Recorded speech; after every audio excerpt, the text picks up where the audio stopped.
Olá, queridos, tudo bom?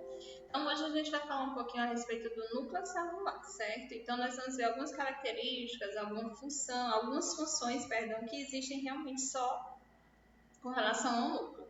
Então, o núcleo celular. As características dele. Ele envolve o envelope nuclear formado por duas membranas concêntricas. Os poros são o que regulam a passagem seletiva das moléculas e contém o DNA organizado em cromatina que formam os cromossomos, certo?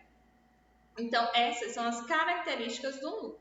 Então, elas têm assim, envoltório, que ela tem uma membrana que vai formar essa característica delas. Tem os poros que regulam essa passagem seletiva das moléculas. Então, nem tudo entra no núcleo, nem tudo passa para dentro do núcleo, até porque ela é a central do nosso comando, né? Então, o núcleo celular vai comandar essas funções do nosso corpo. Então, dependendo do núcleo, se for o núcleo de uma célula nervosa, se for o núcleo do controle do sistema respiratório, então elas têm uma seleção, então não pode entrar qualquer partícula, molécula.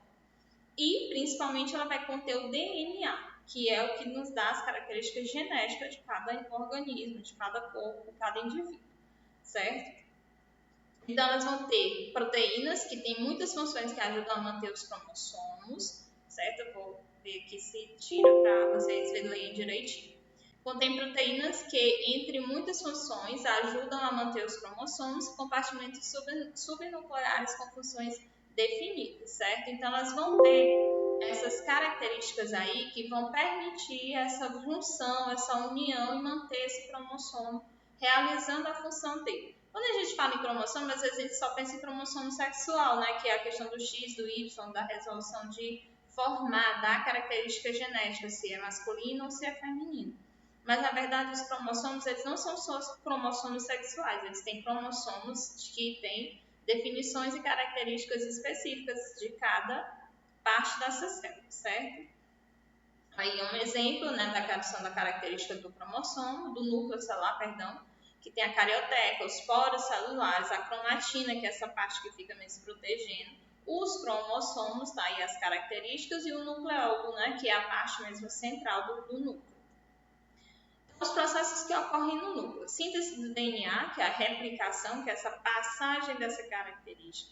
Síntese do RNA, que é a transcrição, que é para manter esse núcleo funcionando, essa célula funcionando.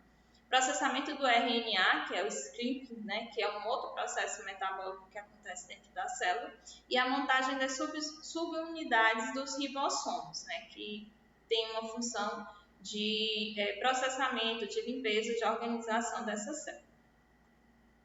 Aí a estrutura do núcleo é muito dinâmica, ela vai depender da fase. Por exemplo, quando tem a fecundação, aquela célula ovo ela se divide em diversas partes, que é para poder gerar um novo embrião. Então, ela tem a fase da intérfase, né, que é como é que aquele cromossomo está, prófase, anáfase, telófase e a metáfase, né, até chegar realmente a essa divisão. Então, esse núcleo vai ter uma característica dependendo dessa estrutura, dessa fase que ela vai estar, certo? Então, tem as divisões, então esse núcleo, antes só, quando você vê aí no finalzinho, na citocinese, né, que é o final da telófase, que é quando está a divisão mesmo, ele já está bem separado, já tem uma característica bem definida em duas outras partes, certo? Aí as células podem ser animal ou vegetal, elas vão ter estruturas diferentes, algumas compatíveis, como por exemplo o núcleo, mas tem outras funções e outras características que até a cor aí está diferenciada, porque depende daquele tipo de célula, né? O que é que ela vai representar, se é uma planta, se é um animal, se é um animal de grande porte, se é um animal de pequeno porte, tudo isso aí vai ser caracterizado de acordo com o tipo de célula.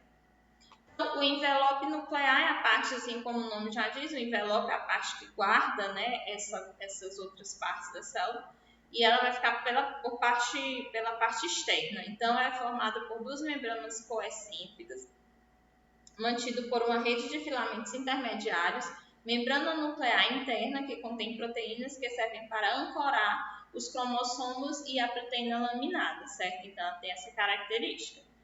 Ela é bem protegida, então quando você vê duas é porque ela já tem uma camada bem maior de proteção. A membrana nuclear externa ela é composta por semelhante à do retículo endoplasmático, então ela tem algumas dobras e é mantido por uma rede de filamentos intermediários, né? Eles vão sendo protegidos, é como se fosse vamos ver, deixa eu ver, uma massa folhada, um salgado. Quando você parte ele, antes de chegar no recheio, tem diversas camadinhas, né? Como se eu fosse enrolando aquele recheio várias vezes em um tecido mais fino. Então, essa membrana ela vai sendo mantida, tem essas camadas e essas proteções. Aí tá a carioteca, né, desse envoltório, que é essa membrana que ela é dupla membrana interna, espaços perinucleares, membrana externa, são ribossomos, filamentos intermediários, poros, que tem de 3.000 a 400.000 núcleos. A carioteca encerra o DNA e define o compartilhamento nuclear, certo? Então tá aí essa estrutura. Próxima, que é o envoltório nuclear, carioteca, lâmina nuclear, cromatina, que ela vai ser realmente onde vai ficar o DNA e as proteínas, e o núcleo, certo? Então, hoje a gente deu uma introdução a respeito das características desse núcleo, eu espero que vocês tenham compreendido. Qualquer dúvida, procurem o livro, fiquem, né, de olho nas aulas, podem pesquisar outras atividades em outros locais, e qualquer coisa a gente tira as dúvidas em sala. Até a próxima!